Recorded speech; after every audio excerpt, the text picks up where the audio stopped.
평안하십니까? 오늘은 창세기 1장 1절 말씀, 태초에 하나님이 천지를 창조하시니라. 히브리어 베레시트 바라 엘로힘 에치 하샤마임 베이트 하아레츠. 창조에 대해서 말씀드리겠습니다. 창조라는 히브리어는 바라입니다. 바라. 오늘 바라에 대하여 살펴보는 그런 시간을 가져보겠습니다. 바라는 단순히 만든다, 만들다, 창조를 의미하는 뜻이 아니라 하나님이 무에서 유를 창조하신다는 아주 깊은 의미를 담고 있습니다. 히브리어는 처음부터 그림에서 출발한 문자이기 때문에 그래서 상형 문자라고 합니다. 글자 하나하나가 하나님의 창조의 방식을 알려주시고 있습니다. 오늘도 히브리 알파벳을 상형 문자로, 즉 그림이 말하는 의미대로 하나씩 짚어보며 하나님이 창조하시는 모습을 마음에 새겨보는 그런 시간을 가져보겠습니다. 한글 성경이 말씀하는 태초에 하나님이 천지를 창조하시니라. 그 창조, 히브리어 바라, 바라의 첫 알파벳입니다. 첫 알파벳은 베트죠, 베트. 우리가 저번 시간에 베레시트를 배웠는데 그 베레시트의 맨 첫 글자 베트와 똑같은 글자입니다. 베트라고 읽습니다. 현재 사용하는 히브리어는 그 같은 그런 글자입니다. 이렇게 생겼습니다. 이거를 히브리어로 베트라고 읽습니다. 베트. 근데 상형 문자는 어떻게 되어 있냐? 고대 상형 문자 이렇게 써 있죠. 구자처럼 생겼죠. 구. 아라비아 숫자 9. 비슷하게 생겼습니다. 발음은 베트. 의미는 집, 거처, 머무는 공간, 이런 의미가 있습니다.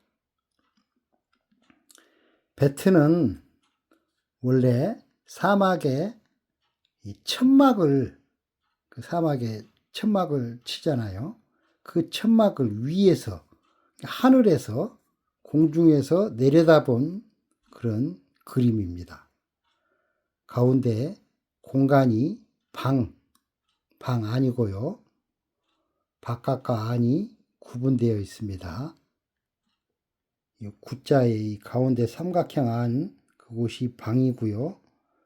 그 삼각형과 밑에 구부러진 부분과 분명히 구분이 되어 있죠. 이쪽은 막혀 있고 이쪽은 트여 있잖아요. 이쪽이 대문입니다. 대문. 바깥과 안이 구분되어 있습니다. 그리고 비바람이나 짐승, 동물, 여러 가지 나쁜 것들로부터 보호되는 그런 공간이 있고, 입구가 있고, 울타리가 있고, 이런 사람이 머물 수 있는 그런 자리입니다. 히브리적인 생각에서는 집은 단순히 건물이 아니라 생명이 시작되고 자라나고 유지되는 그런 자리입니다. 아무것도 없는 세상에 살 수 있는 공간이 없다면 무엇이든 시작될 수가 없습니다. 하나님은 창조를 시작하시면서 먼저 우리가 살 수 있는 공간을, 자리를, 집을 마련하셨습니다. 하나님이 내 삶 안에서도 먼저 우리의 영이 거하실 집, 마음의 공간을 준비하신다는 것을 기억하십시오. 두 번째 글자입니다. 두 번째 글자 레시입니다. 레시. 저번 시간 베레시트에서 배운 똑같은 글자입니다. 레시. 현재로는 이렇게 기역자 비슷하게 이렇게 씁니다. 완전 기역자네요. 기역자. 그리고 고대 상형 문자는 구자를 약간 돌려놓은 그런, 아까 베트하고 비슷한데 이 부분은 이제 꼬리가 펴져 있는 그런 형상입니다. 발음은 레시. 레시. 그 의미는 머리, 지도자, 출발점, 시작점, 계획. 머리는 그냥 일반 머리가 아니고 우두머리 할 때의 머리, 지도자의 의미가 있습니다. 레시는 사람의 옆모습입니다. 사람 머리를, 특히 이제 머리를 그린 그림에서 시작되었습니다. 머리는 무엇을 상징할까요? 바로 결정하고 방향을 정하는 결정권자의 자리입니다. 즉 최고의 우두머리가 현명한 지식 지혜의 머리로 어떤 계획을 세운다는 그런 의미가 있습니다.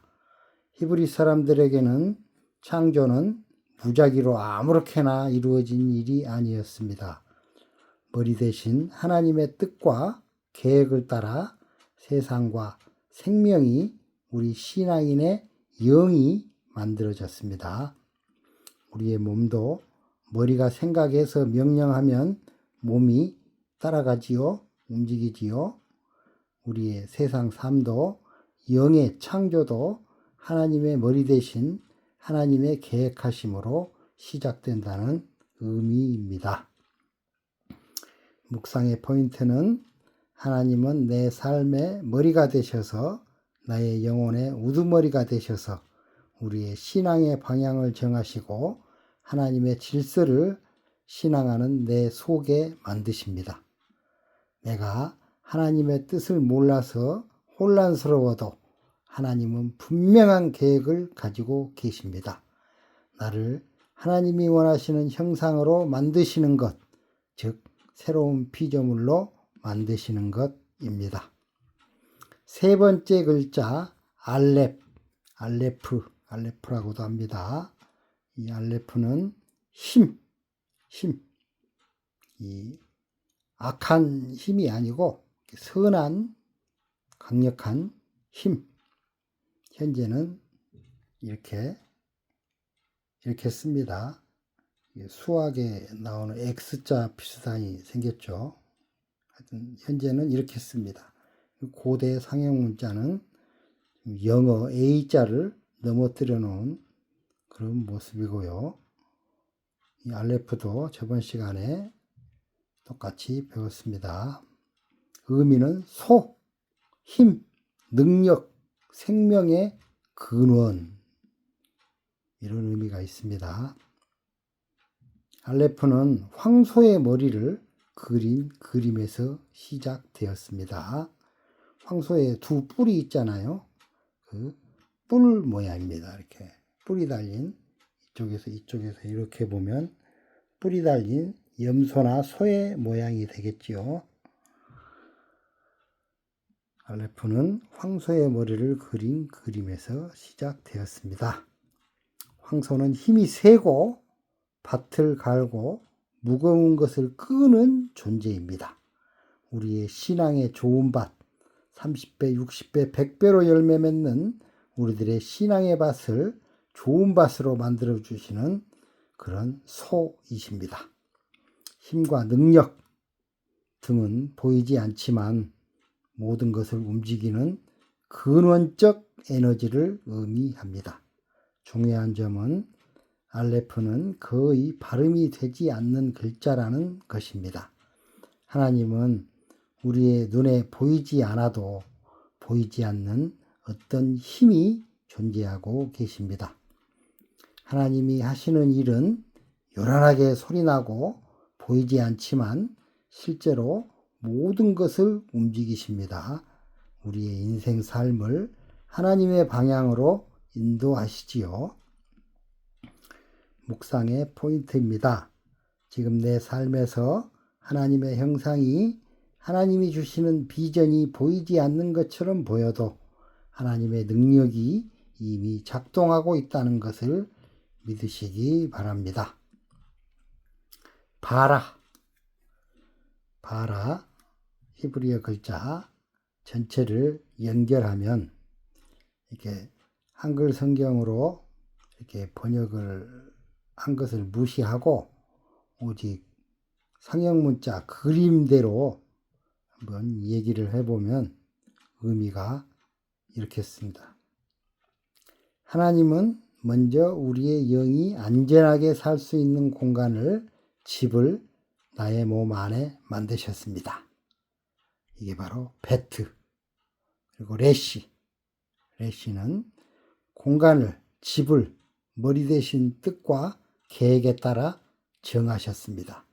즉 우리의 영이 살 그 안전한 집을 우두머리 되시는 하나님의 계획하심으로 하나님의 방향으로 나의 영이 자라게 하나님의 형상으로 도착하게 하십니다.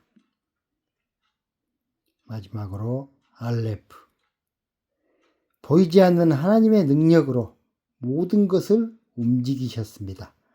하나님은 대놓고 나타나셔서 우리의 신앙을 이끄시는 것이 아니라 우리가 알 수 없는 곳에서 알 수 없는 방법으로 예수 그리스도의 십자가에 도착하게 하셔서 나의 영을 하나님이 원하시는 모습으로 만드십니다.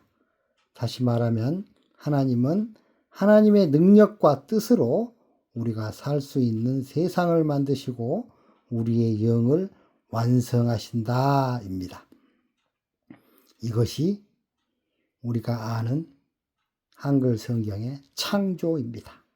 하나님께서는 오늘도 우리의 영 안에서 이런 창조를 역사하고 계시는 것입니다. 실생활과 연결, 이 세상은 우연히 생긴 것이 아닙니다.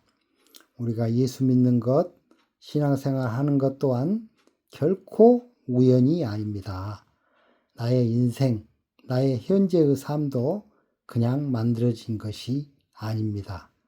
지금 내 안이 공허하거나 상황이 어려워도 하나님은 여전히 내 마음속에서 바라, 나의 영혼을 창조하고 완성하고 계십니다. 내 마음과 삶 안에 하나님이 거하실 자리를 마련해 주셨고 모든 것을 그의 뜻과 능력으로 진행하고 계심을 믿으시기 바랍니다. 기도하고 마치겠습니다. 아버지 하나님, 태초에 세상을 바라 창조하신 하나님을 찬양합니다. 아무것도 없는 무질서하고 공허한 어둠 속에서도 내가 살 수 있는 우주, 나의 영혼의 집을 준비하시고 머리 대신 아버지의 뜻으로 질서를 세우시며 보이지 않는 능력으로 모든 것을 움직이시는 하나님, 오늘도 제 삶 안에서 일하고 계심을 믿고 감사드립니다. 제 마음이 하나님께 거할 집이 되고 제 삶이 하나님의 뜻 안에서 움직이게 하옵소서. 예수님의 이름으로 기도합니다. 아멘. 평안하소서. 감사합니다.